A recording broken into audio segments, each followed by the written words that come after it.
Hi viewers, welcome to our channel. ప్రస్తుతం మనతో పాటు భరద్వాజ్ గారు సీనియర్ జర్నలిస్ట్ ఉన్నారు. వారితో ఒకసారి మాట్లాడదాం. సార్ నమస్కారం. సార్ నమస్తే.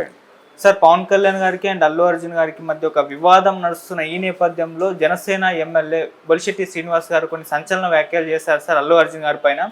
అల్లు అర్జున్ గారు తనకు అభిమానులు ఉన్నారేమో అనుకుంటున్నారేమో, ఆయనకు లేరు, ఆయనకు ఉన్నదల్లా మెగా ఫ్యాన్స్, ఆయన చిరంజీవి గారి అభిమానులే అని చెప్పేసి ఇటువంటి కామెంట్స్ చేశారు సార్. అంటే ఆల్రెడీ వివాదం నడుస్తున్న దానికి కాస్త ఫ్యూల్ యాడ్ చేసినట్టుగా ఉంది ఈయన కామెంట్స్. దీనిపైన అల్లు అర్జున్ గారి ఫ్యాన్స్ కూడా కౌంటర్లు చేస్తున్నారు. గతంలో ఆయన టీడీపీలో ఉన్నప్పుడు పవన్ కళ్యాణ్ గారి మీద చేసిన విమర్శలను ఇప్పుడు పోస్ట్ చేస్తూ ఆ విధంగా ట్రోల్ చేస్తున్నారు ఆయన. ఎంటర్గా ఈయన వ్యాఖ్యలు చూసుకుంటే, అంటే పవన్ కళ్యాణ్ గారికి తెలియకుండా ఈయన మాట్లాడారా, పవన్ కళ్యాణ్ తెలిస్తే ఏ విధంగా ఉంటుంది? మీ కామెంట్స్ ఏం సార్ దీనిపైన? పవన్ కళ్యాణ్కి తెలిసి మాట్లాడే పరిస్థితి ఏం లేదు. పవన్ కళ్యాణ్ మనసుని ఆకట్టుకోవటం కోసం చేసిన ప్రకటన. ఓకే. ఈ కుటుంబానికి పెద్ద చిరంజీవి అని చెప్పడం. నిజానికి చిరంజీవికి అల్లు అర్జున్కి మధ్య గొడవలేం లేవు. వారిద్దరూ పరస్పరం ఒకరినొకరు తిట్టుకున్న సందర్భాలు కూడా లేవు, విమర్శించుకున్న సందర్భాలు లేవు. ఇది ఎలా మొదలైంది? ఒక ఫంక్షన్లో సరైనోడు అనేటువంటి సినిమా ప్రీ రిలీజ్ ఈవెంట్ సందర్భంగా పవన్ కళ్యాణ్ గురించి మాట్లాడు అని వీళ్ళు గొడవ చేశారు. మాట్లాడని బ్రదర్ అన్నాడు ఆయన. అలా మొదలైంది. అంతకు ముందు కూడా పవన్ కళ్యాణ్ అని జనాలు అరవటము ఆయన ప్రోగ్రామ్స్లో. ఆయన అంటే తన అభిమానులు తన దగ్గరకు వచ్చి పర్సనల్గా మన మీటింగుల్లో పవన్ కళ్యాణ్ అని గొడవ చేయటం ఏమిటి అని వాపోయారని ఆయన బహిరంగంగా చెప్పాడు. ఇలా గొడవలు వద్దు, ఎవరి ఫంక్షన్కి వాళ్ళ వరకే నడుస్తుంది అని ప్రకటించాడు. ఓకే. సో ఈ ప్రకటన వచ్చిన తర్వాత అది ఏం జరిగింది? ఇక అది ప్రారంభం. ఇక అక్కడి నుంచి ఏదో వాళ్ళిద్దరి మధ్య ఉంది గ్యాప్ అనేది మొదలైంది. మొదలైన తర్వాత ఆయన అప్పటి నుంచి అల్లు అనేది అతను మెగా కాంపౌండ్ హీరోగా ఉండట్లేదు, తనని తాను సపరేట్గా చూస్తున్నాడు. అంటే సపరేట్గానే చూసుకున్నాడు ఆయన. ఎందుకంటే అల్లు ఫ్యామిలీ విడిగా ఉంది. మీరు గీతా ఆర్ట్స్లో సినిమాలు చేయకుండా అంజనా ప్రొడక్షన్స్ అని ఒక ప్రత్యేకమైన సంస్థ పెట్టుకున్నారు కదా ఆ రోజున. ఆ తర్వాత అంజనా ప్రొడక్షన్స్ క్లోజ్ చేసి ఆరెంజ్ తర్వాత కొణిజల ఫ్యాక్టరీ అని పెట్టుకుని సినిమాలు తీసుకున్నారు కదా. అలా జరుగుతుంది ఎవరికైనా. ఇప్పుడు వీళ్ళు కూడా గీతా ఆర్ట్స్ అనే దీంతో చేయట్లేదు కదా, అల్లు ఎంటర్టైన్మెంట్స్ అని కొత్త సంస్థ పెట్టారు. అంటే వాళ్ళ ఉద్దేశం ఏంటి? అల్లు అనే దాన్ని బ్రాండ్ చేయాలనుకుంటున్నారు వాళ్ళు. అది వాళ్ళ కష్టం, వాళ్ళ ఇబ్బందులు, వాళ్ళ ఇవేవో వాళ్ళు పడుతున్నారు. దానిలో వీళ్ళకి సంబంధం లేదు. ఒకటి సీరియస్గా గనక పట్టించుకుంటే అల్లు అర్జున్ ఏ రోజున పవన్ కళ్యాణ్ గురించి ఏమీ మాట్లాడలేదు. పవన్ కళ్యాణ్ గెలుపును కోరుకుంటూ పిఠాపురం నుంచి పవన్ కళ్యాణ్ గెలవాలని ట్వీట్ చేశాడు. అయితే అక్కడికి పోయి ప్రచారం చేయాల, రోజువారీ డోర్ టు డోర్ క్యాంపెయినింగ్ చేయాల. అయితే వీళ్ళకి టార్గెట్ ఎక్కడయ్యాడు? ఆయన శిల్పారావి గురించి మాట్లాడాడు అని. శిల్పారావి గురించి మాట్లాడిన బయటలో ఆయన ఎవరి ప్రస్తావన చేయలే. పవన్ కళ్యాణ్ ప్రస్తావన చేయలేదు, చంద్రబాబు ప్రస్తావన చేయలేదు, జగన్మోహన్ రెడ్డి ప్రస్తావన చేయాల. అంటే చాలా స్పష్టంగా నా మిత్రుడు మంచివాడు, ఇతనికి ఓటేస్తే మీకు మంచి జరుగుతుంది అని మాత్రమే మాట్లాడాడు తప్ప తన మిత్రుడైనటువంటి శిల్పారావి ప్రాతినిధ్యం వహిస్తున్నటువంటి పార్టీ గురించి కానీ, ఆ పార్టీ నాయకుడి గురించి కానీ, ఆ పార్టీ పరిపాలన గొప్పతనం గురించి కానీ మాట్లాడలేదు. అలాగే గెలవబోయే కూటమి అంటే అప్పటికి ఇంకా గెలవబోయే కాదు, ప్రతిపక్షంగా పోటీలో ఉన్నటువంటి కూటమి గెలిస్తే జరిగే ప్రమాదాలు ఏమిటి అని కూడా మాట్లాడలేదు. అంటే శిల్పారావి గురించి మాట్లాడటం అంటే వైసీపీ గురించి మాట్లాడటం అయ్యి ఉంటే జనసేన మీద దాడి చేయాలిగా అల్లు అర్జున్. ఎందుకు చేయలా? తన లిమిట్స్ ఏమిటో తనకు తెలుసు అనేది క్లియర్గా అర్థమవుతోంది కదా. అందుకని ఎక్కడ మాట్లాడాడు అతను వ్యతిరేకంగా ఒక్క మాట ఎక్కడా మాట్లాడలేదు అతను. ఇప్పుడు వీళ్ళు ఓపెన్గా పేరు పెట్టి మాట్లాడాడు శ్రీనివాస్. బొలిశెట్టి శ్రీనివాసు ఓపెన్గా పేరు పెట్టి మాట్లాడాడు.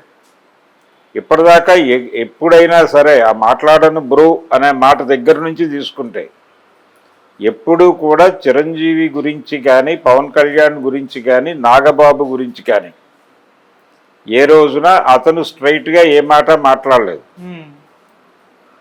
అయితే అభిమానులు అని చెప్పుకునే వాళ్ళు రకరకాల మాటలు మాట్లాడి ఉండొచ్చు. అల్లు రామలింగయ్య గారు లేకపోతే నాగబాబు సైకిల్ షాప్లో పంచర్లు వేసుకునేవాడు, ఇలాంటి మాటలు కొన్ని దొరికినాయి. అవి ఫ్యాన్స్ నుంచి దొరికినాయి. ఆ ఫ్యాన్ ఎవరైనా అయి ఉండొచ్చు. వాళ్ళే వీళ్ళుగా ఉన్నటువంటి సందర్భంలో ఎవరా మాట మాట్లాడారో తెలియదు, ఎందుకు మాట్లాడారో తెలియదు, ఏ ప్రయోజనం ఆశించి మాట్లాడారో తెలియదు. అయితే అల్లు అరవింద్ గారు పిఠాపురం వెళ్ళాడు, ప్రచారం చేశాడు, అతని కోసం వెళ్ళొచ్చాడు, అక్కడికి విజిట్ చేసి వచ్చాడు. ఉప ముఖ్యమంత్రి అయిన తర్వాత వెళ్ళి అభినందించి వచ్చాడు. ఆయనకి సినిమా పరిశ్రమ సమస్యలన్నీ చెప్పుకొని వచ్చాడు. నిర్మాతలను 10 మందిని తీసుకుని వెళ్ళాడు, ఆ గ్రూప్కి నాయకత్వం వహించాడు ఆయన.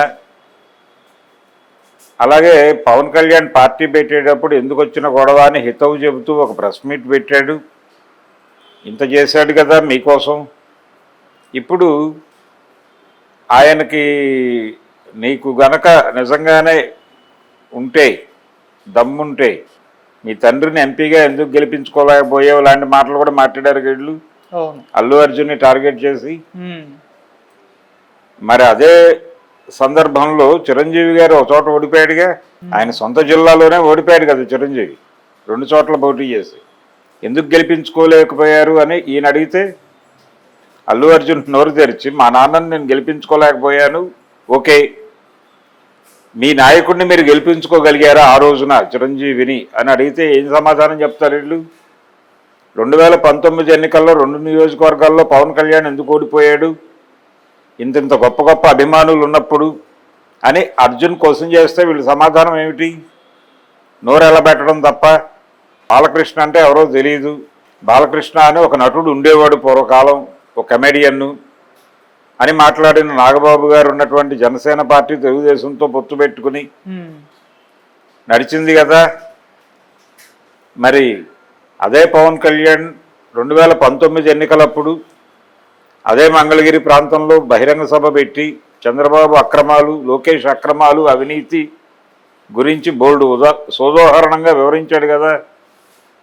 మరి ఆ రోజున తాను తిట్టినటువంటి తప్ప అభిప్రాయాలన్నీ తను మాట్లాడిన మాటలే తను కాంట్రడక్ట్ చేసుకున్నాడా? ఇంతటి పరిపాలనా దక్షుడు లేడు అని చెప్పి తర్వాత మాట్లాడటం ఏంటి? 2024 ఎన్నికలకు వచ్చేసరికి మాట ఎందుకు మారింది? ఎందుకు మార్చారు మీరు మాట? మరి ఆ రోజున తెలియని బాలకృష్ణ ఇప్పుడు ఎలా తెలిసాడు? ఇలా అడిగితే వీళ్ళ వైపు నుంచి వాళ్ళ దగ్గర నుంచి సమాధానాలు ఏమిటి అంటే ఇలాంటివి చేయటం ద్వారా ఇప్పుడు ఏం ప్రచారం జరుగుతోంది?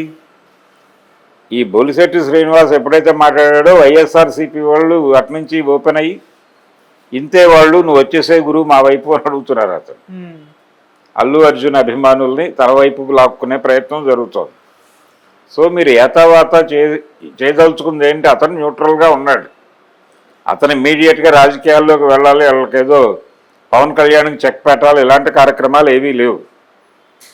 అతని మానాన్ని అతను ఉన్నాడు. వీళ్ళు కార్నర్ చేసి వైసీపీ వైపు నెట్టే ప్రయత్నం చేస్తున్నారు గట్టిగా. అది వీళ్ళకే ఇబ్బంది. అందుచేత అతను ఇప్పటి వరకు వీళ్ళ గురించి ఒక్క ముక్క మాట్లాడినప్పుడు అరవింద్ గారు కూడా ఏ రోజున నెగిటివ్ స్టేట్మెంట్ ఇవ్వాల. మొన్న 22వ తారీఖు చిరంజీవి గారి బర్త్డేకి అతను విషస్ చెప్తూ ట్వీట్ చేశాడు, ఆయన రిప్లై ఇచ్చాడు, రెస్పాండ్ అయ్యాడు. ఈ మొత్తం వివాదంలో అల్లు అర్జున్ మాట్లాడలేదు, అల్లు అర్జున్ మాట్లాడాడు అని వీళ్ళు చెప్తున్నది అది పవన్ కళ్యాణ్కి ఆపాదించుకుంటున్నారు, కానీ ఆయన పవన్ కళ్యాణ్ పేరు చెప్పలేదు ఆ ప్రకటన. నన్ను ఇష్టపడే వాళ్ళ కోసం ఏం చేయటానికైనా ఎక్కడి దాకా వెళ్ళటానికైనా సిద్ధము అన్నాడు, అంతే. అది ఓవర్ స్టేట్మెంటే. ఎందుకంటే అతను చెప్పాల్సింది ఆల్రెడీ అయిపోయింది ఆ వాక్యానికంటే ముందు. ఆవిడ వచ్చి, తబిత గారు వచ్చి సెట్స్కి వచ్చి పిలిచారు, మేము చాలా క్రూషియల్ షూట్లో ఉన్నాం, పుష్ప 2 క్లైమాక్స్ షూట్లో చాలా కీలకంగా ఉన్నాం, అయినప్పటికీ ఆవిడ పిలిచారని చెప్పి వచ్చాము అన్నాడు. అక్కడితో అయిపోయింది ఆ వాక్యం. దానికి జోడింపుగా ఈ మాట యాడ్ చేశాడు ఆయన, ఈ ఓవర్ స్టేట్మెంట్. దాన్ని ఇష్టపడే వాళ్ళ కోసం ఎక్కడికైనా వెళతాను, ఎక్కడి దాకా అయినా వెళతాను అని. దీన్ని 2 కోణాల్లో వాళ్ళు అర్థం చేసుకుని భాష్యం చెప్పుకుని, ఒకటేమో ఇష్టమైన వాళ్ళ కోసం ఆయన నంద్యాల వెళ్తాడు, శిల్పా రవి దగ్గరికి వెళ్తాడు.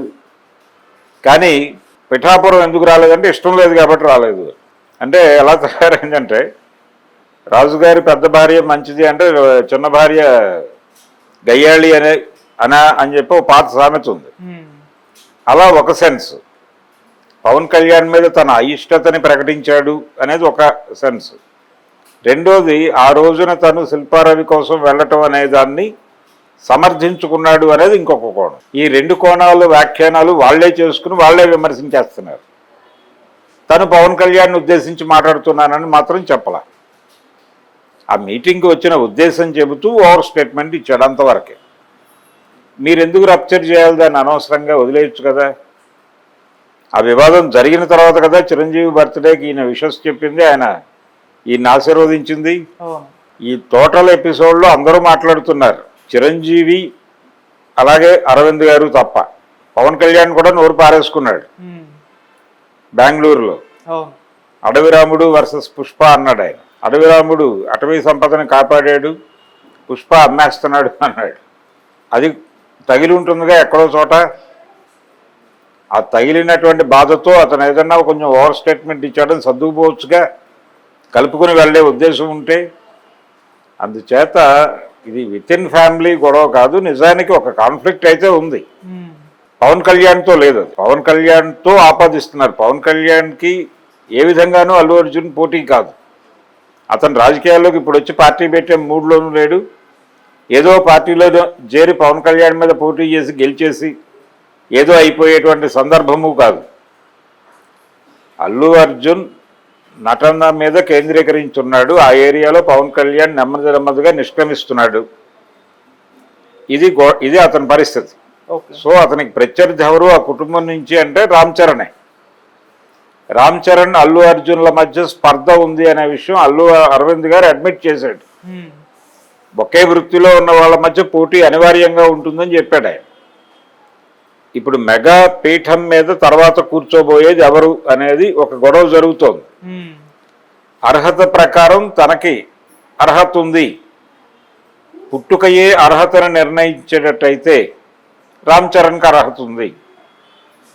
ఇద్దరిలో ఎవరు క్యాపబుల్ అంటే అల్లు అర్జునే క్యాపబుల్. కానీ అల్లు అర్జున్ మేనల్లుడు, ఆయన స్వయాన కుమారుడు కాబట్టి ఆ పీఠం అతనికి దక్కవచ్చు. ఆ పీఠం ఎవరెక్కుతారు అనే దగ్గర ఒక చిన్న డిస్ప్యూట్ ఉన్నమాట వాస్తవం, అంతవరకే తప్ప ఈ రాజకీయ విభేదాలు, ఆయన పవన్ కళ్యాణ్ని టార్గెట్ చేయటం, పవన్ కళ్యాణ్తో యుద్ధం, ఇవన్నీ వీళ్ళు జరిపేసుకుంటున్నటువంటి గోల తప్ప వాళ్ళు ప్రత్యేక ఎంటిటీగా ఉండటం ఇష్టం లేక, అల్లు అనే బ్రాండ్ పట్ల ఉన్నటువంటి విముఖతతో వాళ్ళు కూడా వచ్చి ఇక్కడే ఉండాలి. వీళ్ళు అంటే చిరంజీవికి ఆయన సబ్మిసివ్గా ఉన్నాడు అల్లు అర్జున్, చిరంజీవితో సబ్మిసివ్గా ఉన్నారు. ఎవరి గురించి ఏమీ మాట్లాడట్లేదు వాళ్ళు. ఇటువంటి సందర్భంలో అందరికీ సబ్మిసివ్గా ఉండాలి, అణిగిమణిగి ఉండాలా. పవన్ కళ్యాణ్ ఫ్యాన్స్కి, జనసేన నాయకులకి, జనసేన ఎమ్మెల్యేలకి అందరికీ కూడా ఒదిగి ఉండాలి అంటే ఎలా కుదురుతుంది? కుదరదు కదా. అందుకని బొలిశెట్టి శ్రీనివాస్ చేసినటువంటి వ్యాఖ్యలు నిజంగానే తప్పు, తొందరపాటు చర్య. దానికి పవన్ కళ్యాణ్ ఆయనకి ఏదో పిలిచి మెచ్చుకుని ఏదైనా కప్పుతాడా, లేకపోతే ఎందుకు వచ్చిన గొడవ, అనవసరంగా ఎందుకు దుమారం రేపావు అని కోప్పడతాడా అనేది అతని విజ్ఞత. డెఫినెట్గా నేను అనుకోవటం ఈ విషయంలో సైలెంట్గా ఉంటాడు పవన్ కళ్యాణ్ అనుకుంటున్నాను.